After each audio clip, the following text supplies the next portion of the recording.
प्रतियोगी परीक्षार्थियों के मामले पर अखिलेश यादव ने योगी सरकार पर जमकर हमला किया है, भाजपा सरकार पर जमकर हमला किया है। क्या कहेंगे जिस तरीके से वो बात कर रहे हैं? देखिए, मुझे लगता है कि उन्होंने अपने बयान में कहा कि मुझे अवसर होता तो वहां जाता, लेकिन लोग कहेंगे राजनीति रीत। मुझे लगता है कि आगामी 9 जो उपचुनाव हैं, जो एक साया क्रिएट किया था पिछली बार और उसका लाभ भी मिला था कि 9 सीटें जीते यहाँ पर। और इन विधानसभा चुनाव से पहले भारतीय जनता पार्टी योगी आदित्यनाथ के नेतृत्व में हर जगह गई है और उन्होंने वो जो संविधान और आरक्षण का एक भ्रम फैलाया था वो टूट चुका है। उस घबराहट में अखिलेश यादव दिन दूनी रात चौगनी गति से बयान पर बयान जारी किए जा रहे हैं। इसके अतिरिक्त कुछ नहीं, उन्हें एहसास हो चुका है कि वो बुरी तरह चुनाव हारने जा रहे हैं। जो माया जाल और जो मतिभ्रम उन्होंने फैलाई थी वो वर्ग उन्हें छोड़ चुका है। चुनाव हारने की तरफ बढ़ते हुए देखकर वो लगातार इस तरह की बयानबाजी कर रहे हैं। इस बयानबाजी का अर्थ है कि ये डरे नहीं, मैं जाना चाहता हूं, मैं ऐसा करना चाहता हूं, लोग बूढ़े हो जाएंगे, लोग ये हो जाएंगे। अध्यात्म और प्रयास, ये सब चीजें उनकी घबराहट दर्शाती है, इसके अतिरिक्त और कुछ नहीं। वन नेशन वन इलेक्शन की बात करने वाले एक परीक्षा नहीं करा सकते? देखिए, तमाम चीजें, कई परीक्षाएं होती है, पाली दर पाली होती है, तमाम विषयों की परीक्षा होती है।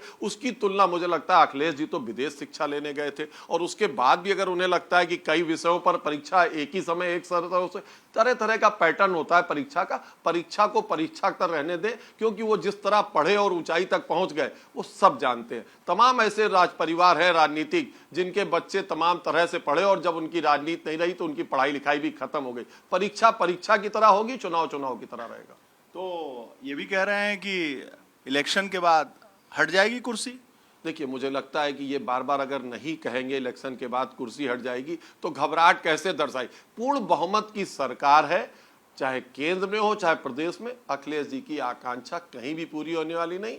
दोनों जगह भारतीय जनता पार्टी के मोदी जी के नेतृत्व में केंद्र में और योगी जी के नेतृत्व में प्रदेश में सरकार अनवरत रूप से चलती रहेगी। अखिलेश जी योगी आदित्यनाथ की कुर्सी को लेकर भी बहुत चिंतित है, कह रहे हैं कि महाराष्ट्र चुनाव के बाद सीएम की कुर्सी चली जाएगी। देखिए, अखिलेश जी तो मुझे लगता है पता नहीं महाराष्ट्र में कहाँ लड़ रहे हैं, कहाँ उनको जगह दी है उन लोगों ने, मुझे नहीं पता। लेकिन उनका ये प्रेडिक्शन है बार बार कि वो कहते हैं कुर्सी चली जाएगी। तो मुझे लगता है नाव कितने बार जजमान सामने आ जाएंगे। 9 उपचुनाव का रिजल्ट आने दीजिए, अखिलेश जी को अपनी स्थिति का आभास हो जाएगा। अखिलेश जी कह रहे हैं कि पीडीए की परिभाषा तक नहीं आती। देखिए, मुझे लगता है कि पीडीए की परिभाषा जो उन्होंने पीडीए शार्ट फॉर्म बनाई, उस परिभाषा को हमने बिल्कुल छिन्न भिन्न कर दिया है। जो एक भ्रम का माया जाल कहकर वो पीडीए करके चुनाव, देखिए आप जीत गए, जनता ने वोट दिया, हम जो जनता ने जनादेश दिया उसका सम्मान करते हैं। पर इस उपचुनाव में जनता जागरूक हो चुकी है। जो आरक्षण और संविधान की माया आपने क्रिएट की थी वो वर्ग आपसे छूट चुका है और आप लगातार इस उपचुनाव में बहुत बुरी तरह से हारने जा रहे हैं। और मुझे लगता है उसी की वजह से वो पीडीए की फुल फॉर्म और तमाम शार्ट फॉर्म की फुल फॉर्म पूछते फिर रहे हैं। जनता मतदान करके उनको इसका जवाब देगी। अप्रत्यक्ष रूप से वो मुख्यमंत्री पर हमला कर रहे हैं, कह रहे हैं कि नकारात्मक सोच बदलें, सकारात्मक सोच लाएं। देखिए, मुख्यमंत्री पर लगातार हमला करते हैं। देखिए, 2 विचारधाराओं की लड़ाई है। एक भारतीय जनता पार्टी का विचार और एक तरफ परिवार की विचारधारा है।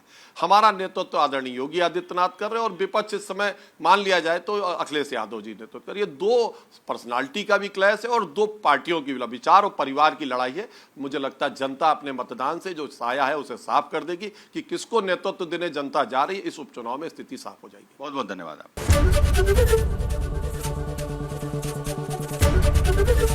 एबीपी गंगा, खबर आपकी, जुबान आपकी।